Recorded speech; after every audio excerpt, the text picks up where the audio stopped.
Class 7 का chapter number 10 bank and simple interest practice set number 40।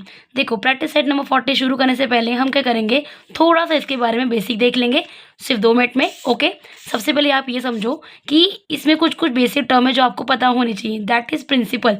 देखो अगर मान लो ये पर्सन ने क्या किया, बैंक में कुछ पैसे डिपॉजिट किए। डिपॉजिट करना मतलब क्या होता है, जमा करना। तो मान लो इसने 15,000 रुपये किया बैंक में डिपॉजिट किया, या फिर इस बैंक ने इस पर्सन को कुछ भी पैसे मान लो 20,000 का क्या किया, लोन दिया। तो इसको हम बोलते हैं प्रिंसिपल। आपका बैंक में पैसे जमा करना दैट मीन्स डिपॉजिट करना, या फिर बैंक को आपको पैसे देना एज अ लोन, वो उसको हम कंसिडर करते हैं प्रिंसिपल। ओके, फिर आपको अगर बैंक लोन देती है तो क्या करती है, कुछ टाइम के लिए देती है। सपोज यहाँ पे हम मान लेते हैं 2 साल, ठीक है, वो हमारा हो गया टीम। अब आपको कुछ वो परसेंट पे देती है, मान लो 4%, 5% या फिर 6%, राइट। ये परसेंट मतलब क्या होता है कि जैसे हर 100 रुपये पे वो आपसे 6 रुपये का क्या कर रही है, इंटरेस्ट ले रही है, दैट इज रेट। ओके, इसमें आपको 2 फॉर्मूले यूज होने वाले हैं। एक है हमारा इंटरेस्ट का formula, that is P/R/T/100। P मतलब क्या होता है, प्रिंसिपल। R मतलब क्या होता है, रेट। और T मतलब क्या होता है, टाइम। ओके, ये पहला फॉर्मूला है इंटरेस्ट कैलकुलेट करने का, ठीक है। दूसरा फॉर्मूला क्या है, अमाउंट। अमाउंट क्या होता है, जैसे कि अगर इस पर्सन ने क्या किया, बैंक में अपने पैसे डिपॉजिट किए 50,000 रुपये। ओके, 15,000 उसने क्या किया, डिपॉजिट किया। अब क्या करेगा, बैंक इसको कुछ इंटरेस्ट देगा। मान लो उसने इसको 2 साल के अंदर 2,000 रुपये का इंटरेस्ट दिया, राइट। तो 15,000 2,000 कितने हो गए, 17,000। तो ये जो 17,000 है ना, ये इसका क्या है, अमाउंट है। तो अमाउंट निकालने का फॉर्मूला क्या है, प्रिंसिपल प्लस इंटरेस्ट। जो भी इसने अमाउंट पहले प्रिंसिपल्स का जो था, जो इसने डिपॉजिट किया और जो उसको इंटरेस्ट मिला, इन दोनों को जोड़ के क्या बनता है, हमारा अमाउंट। ओके, ये बेसिक कॉन्सेप्ट आपको पता होने चाहिए। देन हम क्या करेंगे, प्रैक्टिस सेट नंबर 40 की शुरुआत करेंगे। ओके, क्वेश्चन नंबर 1 में क्या लिखा है, if Rihanna deposit 1,500 in a school fund. अगर रिहाना ने डिपॉजिट किया है, कितना डिपॉजिट किया है, 1,500 रुपीज़। देखो डिपॉजिट करना मतलब क्या होता है, प्रिंसिपल। तो यहाँ पे पी कितना मिला हमें, 1,500 रुपीज़। फंड एट 9 PCP है, देखो 9 PCP आ गया ना, दैट मीन्स ये आपका रेट हो गया। तो यहाँ पे रेट कितना आ गया, 9। ओके, देन फॉर 2 ईयर्स मतलब टाइम कितना आ गया, 2 years. What is the total amount she will get. तो हमें यहाँ पे क्या निकालना है, टोटल अमाउंट निकालना है। अभी जस्ट हमने टोटल अमाउंट निकालने का फॉर्मूला देखा था। टोटल अमाउंट का फॉर्मूला कैसे निकालेंगे, प्रिंसिपल प्लस इंटरेस्ट। यही फॉर्मूला है ना हमारे पास कि प्रिंसिपल प्लस इंटरेस्ट। देखो बट अमाउंट निकालने आपको लिए प्रिंसिपल भी चाहिए और आपको इंटरेस्ट भी चाहिए। इस क्वेश्चन में हमारे पास प्रिंसिपल तो है, पर हमारे पास इंटरेस्ट दिया है क्या, नहीं दिया है ना। तो हमें इंटरेस्ट निकालने का फॉर्मूला भी दिया है। इंटरेस्ट का फॉर्मूला क्या है, I = P/R/T/100। ये हम पहले क्यों निकाल रहे हैं, क्योंकि हमें अमाउंट निकालना है। अमाउंट निकालने के लिए हमें प्रिंसिपल भी चाहिए और इंटरेस्ट भी चाहिए। प्रिंसिपल तो हमारे पास है, पर इंटरेस्ट है क्या, हमारे पास नहीं है। तो वो हमें क्या करना पड़ेगा, अलग से कैलकुलेट करना पड़ेगा, ठीक है। पी कितना है हमारे पास, 1,500 मल्टीप्लाई बाय आर कितना है, दैट इज 9। टी कितना है, 2। तो यहाँ 2 पुट करो अपॉन 100। ये ज़ीरो क्या हो जाएगा, कट जाएगा। ये ज़ीरो क्या हो जाएगा, कट जाएगा। बचा कितना, 15 मल्टीप्लाई बाय 9 मल्टीप्लाई बाय 2। देखो 15 9 से कितना होता है, 135 मल्टीप्लाई बाय 2। तो 135 मल्टीप्लाई बाय 2, 2 5 ज़ा 10, 0 1 कैरी, 2 3 ज़ा 6 और 1 कितना होता है, 7, 2 1 ज़ा 2। तो आंसर कितना आ गया, 270। देखो ये हमारा क्या निकला, इंटरेस्ट निकला। आई मतलब क्या होता है, इंटरेस्ट। बट हमें कैलकुलेट क्या करने का है, अमाउंट कैलकुलेट करना है।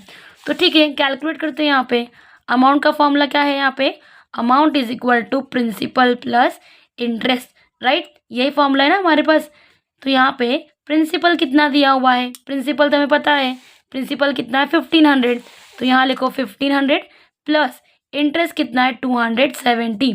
तो 1,500 प्लस 270 कितना होता है, दैट इज 1,770। मतलब 1,770 इतना अमाउंट उसको क्या होगा, बैंक से मिलेगा। तो लास्ट का स्टेटमेंट आप कैसे लिखोगे, शी विल गेट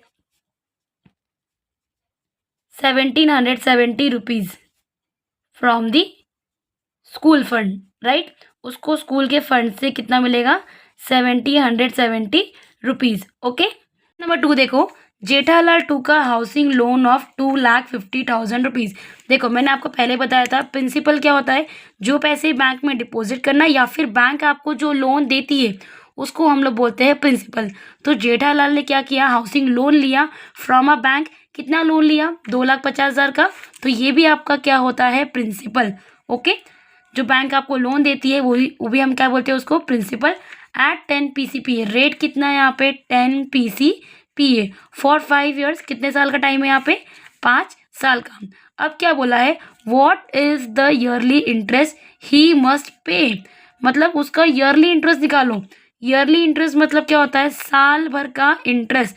तो हमने अभी जस्ट यहाँ पे एक फॉर्मूला दिखा था इंटरेस्ट का, that is I is equal to PRT/100, right. तो हमें क्या बोला है, पहले उसका ईयरली इंटरेस्ट निकालो। पहले आप इसको पढ़ो, what is the yearly interest he must pay. ठीक है, तो ईयरली इंटरेस्ट पहले कैलकुलेट कर लेते हैं। क्या है यहाँ पे, P कितना है, 2,50,000 रुपीज़। R कितना है, R हमारे पास है 10। T कितना है, देखो T आप यहाँ पे 5 मत लिख देना, बिकॉज आपको पहले ईयरली इंटरेस्ट निकालना है। ईयरली इंटरेस्ट मतलब 1 साल का इंटरेस्ट। तो पहले टाइम क्या ले लो यहाँ पे, 1/100। ये देखो ये ज़ीरो क्या हो जाएगा, कट जाएगा। ये ज़ीरो क्या हो जाएगा, कट जाएगा। बचा कितना, 2500 मल्टीप्लाई बाय 1। ओके, यहाँ पे ये 1 लिख दो। Anything multiply by 1 gives you the same. किसी भी नंबर को अगर आप 1 से मल्टीप्लाई करो तो आपको उतना ही मिलने वाला है। That means 25,000 rupees. ये देखो ये आपको क्या मिला, ईयरली इंटरेस्ट। ठीक है, आपको क्वेश्चन पूछा था ना, what is the yearly interest he must pay, तो वो साल भर में कितना इंटरेस्ट पे करेगा, 25,000। अब क्या पूछा है, the total amount he return to the bank. Bank को वो कितना अमाउंट रिटर्न करेगा, राइट। अब अमाउंट का फॉर्मूला क्या है, प्रिंसिपल प्लस इंटरेस्ट, राइट। अब आप बोलोगे हमारे पास प्रिंसिपल भी है, हमारे पास इंटरेस्ट भी है, तो आप गलत हो। हमारे पास जो इंटरेस्ट है ना वो ईयरली इंटरेस्ट है, मतलब 1 साल का इंटरेस्ट है। और उसने जो बैंक से लोन लिया वो कितने साल का लोन लिया था, 5 साल का। तो आपको लोन का जो इंटरेस्ट है ना वो भी आपको कितने साल का निकालना पड़ेगा, 5 साल का निकालना पड़ेगा। देखो बहुत ईजी है, फॉर 5 ईयर्स। देखो यहाँ पे इंटरेस्ट फॉर 5 ईयर्स। ओके, 5 साल का इंटरेस्ट कैसे निकालेंगे, अगर 1 साल का इंटरेस्ट कितना है, 25,000 है, तो उसको 5 से मल्टीप्लाई कर दो, राइट। तो 25 मल्टीप्लाई बाय, देखो 25 मल्टीप्लाई बाय 5 कितना होता है, 125। और यहाँ पे 3 0। इसका मतलब उसके 5 साल का इंटरेस्ट कितना हो गया, 1,25,000 रुपीज़। ठीक है, ये हमने क्या किया, इंटरेस्ट निकाल दिया। अब हमें क्या बोला था, total amount he return to the bank. Bank को कितना अमाउंट वो रिटर्न करेगा, तो यहाँ पे अमाउंट का फॉर्मूला वही रहने वाला है, that is amount is equal to principal plus interest. जितने बार आप फॉर्मूला लिखोगे ना उतने बार आपकी प्रैक्टिस होगी और आपको उतना रिकॉल भी होगा। ठीक है, प्रिंसिपल क्या है हमारा, प्रिंसिपल हमारा वही रहने वाला है जितना बैंक ने हमें लोन दिया था, मतलब जेठालाल को लोन दिया था, दैट इज 2,50,000 रुपीज़। इंटरेस्ट कितना दिया था, देखो इंटरेस्ट आप गलती से 25,000 मत लिख देना, क्योंकि जेठालाल ने लोन लिया था 5 साल के लिए, तो आपको इंटरेस्ट भी 5 साल का ही लिखना पड़ेगा। वो तो क्वेश्चन में हमें ये एक्स्ट्रा पार्ट पूछा था ना, ईयरली इंटरेस्ट बता दो, तो हमने बस क्या किया, उसको एक्स्ट्रा कैलकुलेट करके दे दिया। पर अमाउंट निकालते वक्त हमें क्या करना है, प्रिंसिपल प्लस इंटरेस्ट, मतलब जो उसने एक्चुअल पैसा बैंक से लिया था वो, और इंटरेस्ट जो उसने पूरे 5 साल ने भरा, दैट इज़ 1,25,000 रुपीज़। तो अब देखो यहाँ पे इसको प्लस करो, 2,50,000 प्लस 0,00521, तो ये कितना हो जाएगा, 0 + 5, 5 + 2 7, 3 + 1 कितना हो जाएगा, 7, 3,75,000 रुपीज़। इसका मतलब लास्ट का स्टेटमेंट आप क्या लिखोगे, ही रिटर्न, यहाँ पे लिखो ही return 3,75,000 rupees to the bank. तो ये बैंक को कितना रिटर्न करेगा, 3,75,000 रुपीज़। ओके, नंबर 3 देखो, श्रीकांत डिपॉजिटेड 85,000। देखो डिपॉजिट किया श्रीकांत ने कितना, 85,000 रुपीज़। तो डिपॉजिट भी करना हमारा क्या होता है, प्रिंसिपल। तो यहाँ लिख दो 85,000 रुपीज़ फॉर 2.5 ईयर। देखो 2.5 ईयर्स है, तो ये हमारा क्या हो जाएगा, टी। ओके, एट 7 PCP है, तो 7 PCP हमारा क्या हो जाएगा, rate. In a saving bank account, what is the total interest he receive at the end of the period. तो हमें क्या निकालने का है, टोटल इंटरेस्ट निकालना है। तो इंटरेस्ट का फॉर्मूला हमारे पास क्या है, I is equal to P R T upon 100, right. तो यहाँ पे देखो पी कितना है, पी हमारे पास है 85,000 रुपीज़। आर कितना है, आर हमारे पास है 7, और टी कितना है देखो 2.5। जरा इसको बाजू में आप समझो, आप लोग ने 7th स्टैंडर्ड में अभी पीछे वाले सेमेस्टर में ये चीज़ें पढ़ी हैं कि इसको फ्रैक्शन को सिंपल कैसे करते हैं।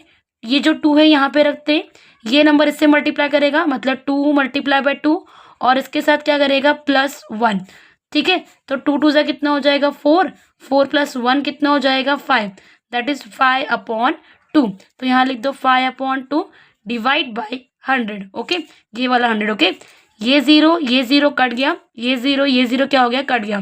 तो 850 multiply by 7 multiply by 5 divide by 2। देखो यहाँ पे अब इस नंबर में यहाँ पीछे 0 है, तो अगर किसी भी यूनिट के प्लेस पे 0 2 4 6 8 है तो वो नंबर 2 से डिवाइड जा सकता है। इसका मतलब हम इसको 2 से डिवाइड कर सकते हैं, ओके।